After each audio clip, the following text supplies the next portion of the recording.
ایک اور بات یہاں پتہ چلی کہ یہ بھی تھوڑا حیا کے خلاف مسئلہ ہے، لیکن آج کی نئی نوجوان نسل جو ہے اس میں بہت زیادہ مبتلا ہو رہی ہے، جس کو اورل سیکس کہا جاتا ہے۔ اور میں نے جیسے عرض کیا کہ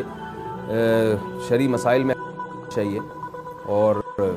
اس کو بیان کرنا یہ ہماری ذمہ داری ہے۔ تو یہ چیز بھی انگریزی فلموں سے اور فحش فلموں سے ہماری نئی نسل میں بہت تیزی سے سرایت کر رہی ہے، اور لوگ اس بارے میں علماء سے بہت زیادہ مسائل پوچھتے ہیں، خواتین بھی پوچھتی ہیں جو اس میں مبتلا ہیں۔ تو اس کا بھی مسئلہ یاد رکھیں کہ اللہ تعالیٰ نے حالت حیض میں زوجہ سے ہم بستری کو حرام قرار دیا کیونکہ اس میں گندگی ہے۔ آپ دیکھیں کہ وہ گندگی اس درجے کی نہیں ہے جتنی اورل سیکس میں گندگی ہوتی ہے۔ اگر اس میں ڈسچارج ہو جائے بندہ، انسان جو ہم بستری کرنے والا ہے زوجہ سے، وہ منہ میں ڈسچارج ہو جائے، تو آپ سوچیں کہ اللہ تعالیٰ شرمگاہ کو گندگی سے بچا رہے ہیں، جس کی وجہ سے حیض کی حالت میں ہم بستری کو حرام قرار دیا۔ تو منہ جس سے انسان کھانا کھاتا ہے، جس سے کلمہ پڑھتا ہے، اور جو انسان کے جسم میں سب سے اشرف عضو ہے، سب سے زیادہ معزز اور مکرم عضو ہے، اس میں ایسی گندگی کو ڈالنا کہاں سے جائز ہو سکتا ہے، کہاں سے حلال ہو سکتا ہے؟ تو آج بعض متجدد قسم کے لوگ جو ہے نا اس کو حلال قرار دے رہے ہیں، تو یہ بالکل غلط ہے۔ تو یہ بات خوب ذہن میں رکھیں کہ اورل سیکس کے ذریعے اپنی خواہش کو پورا کرنا اس طور پر کہ ڈسچارج ہو جائے انسان عورت کے منہ میں، بیوی کے منہ میں، یہ بالکل حرام ہے، بالکل ناجائز ہے، کیونکہ منی ایک غلیظ اور ناپاک اور گندگی ہے اور ناپاک اور نجس چیز ہے۔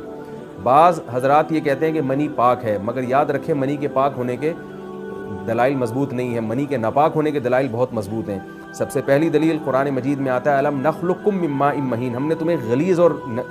پلید پانی سے پیدا کیا ہے، ذلیل پانی سے پیدا کیا ہے۔ تو اس میں بھی اشارہ ہے کہ منی ناپاک چیز ہے۔ دوسری بات یہ کہ حدیث میں آتا ہے کہ کنت افرق المنی من ثوب رسول اللہ صلی اللہ علیہ وسلم ثم یصلی فیہ۔ حضرت عائشہ رضی اللہ تعالیٰ عنہ فرماتی ہیں کہ رسول اللہ صلی اللہ علیہ وسلم کے کپڑوں پر اگر منی لگی ہوتی تھی، صحیح بخاری کی حدیث ہے، میں اس کو کھرچ کے صاف کرتی تھی، پھر آپ صلی اللہ علیہ وسلم اس میں نماز پڑھا کرتے تھے۔ اب بعض حضرات نے یہاں سے استدلال کیا ہے کہ منی اگر ناپاک ہوتی تو حضرت عائشہ اس کو دھوتی، کھرچ کے صاف کرنا اس کی علامت ہے کہ منی پاک ہے، لیکن یہ بات غلط ہے۔ اگر منی پاک ہوتی تو حضرت عائشہ کو کھرچنے کی ضرورت نہیں تھی۔ بات یہ ہے کہ وہ نجاست جس کا ایک باقاعدی جسم ہوتا ہے اور وہ کھرچ کے جسم سے یا کپڑوں سے الگ ہو سکتی ہے، تو اس نجاست کو پاک کرنے کا طریقہ یہ ہے کہ اس کو کھرچ دیا جائے۔ ناپاک تھی تبھی تو حضرت عائشہ رضی اللہ تعالی عنہ اس کو باقاعدہ کھرچ رہی ہیں اور دور کر رہی ہیں۔ اور گیلی منی کو یہ ثابت ہے کہ حضرت عائشہ رضی اللہ تعالی عنہ آپ صلی اللہ علیہ وسلم کے کپڑوں سے دھویا کرتی تھیں اور آپ صلی اللہ علیہ وسلم اس میں نماز پڑھا کرتے تھے۔ حضرت عمر رضی اللہ تعالی عنہ کے دور میں کسی شخص کو احتلام ہوا تو اس نے اپنے پورے جو ہے نا وہ کپڑے دھوئے، تو حضرت عمر نے اس کو منع کیا، فرمایا کہ اتنا کافی تھا کہ اس جگہ کو تم دھو لیتے۔ تو اس میں بھی حضرت عمر اس کو باقاعدہ دھونے کا حکم دے رہے ہیں۔ کسی بھی صحابی نے اعتراض نہیں کیا کہ یا امیر المومنین آپ ان کو دھونے کا حکم کیوں دے رہے ہیں، منی تو پاک ہے۔ تو منی کے جو ناپاک ہونے کے دلائل ہیں وہ بہت مضبوط ہیں۔ باقی اس کو جو کھرچنے کا حکم ہے وہ اس لیے کہ منی کے پاک جو اگر خشک ہو جائے تو وہ کھرچ کے بھی پاک ہو جاتی ہے، اس کو پھر دھونا ضروری نہیں ہوتا۔ اس کی مثال ایسے جیسے حدیث میں آتا ہے، صحابہ کرام فرماتے ہیں کہ ہمارے تلواروں میں دشمن کا خون لگا ہوتا تھا تو ہم اس کو زمین پہ اچھی طرح رگڑ کے اسی کو لٹکا کے نماز پڑھتے تھے۔ تو دیکھیں خون بھی ایسی چیز ہے کہ جو سوکھنے کے بعد اس کی ایک پاپڑی سی جم جاتی ہے، تو حالانکہ خون کو بھی ناپاک مانا جاتا ہے، جمہور علماء کے ہاں خون ناپاک چیز ہے، لیکن صحابی کیا کر رہے ہیں، اس کو رگڑ کے زمین پہ اور جو اس کو اچھی طرح رگڑ کے جب اس کا اثر زائل ہو گیا تو اسی کو لٹکا کے نماز پڑھ رہے ہیں۔ تو جیسے خون ناپاک ہونے کے باوجود رگڑنے سے پاک ہو جاتا ہے، اگر کسی ایسی چیز پہ لگا ہو جو لوہے یا ایسی سخت چیز پہ، تو ایسے ہی منی اگر کپڑوں پہ لگی ہو، خشک ہو جائے تو اس کو اچھی طرح جب کھرچ دیا جائے تو وہ پاک ہو جاتی ہے۔ لیکن اس سے یہ ثابت نہیں ہوتا کہ منی پہلے سے ہی پاک ہے۔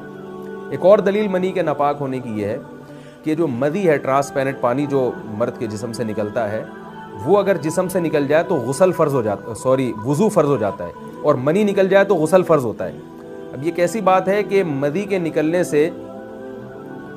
جس سے وضو فرض ہو رہا ہے وہ تو ناپاک ہے، اور منی نکلنے سے جب غسل فرض ہو رہا ہے بڑی والی طہارت، اس کو ہم پاک قرار دیں۔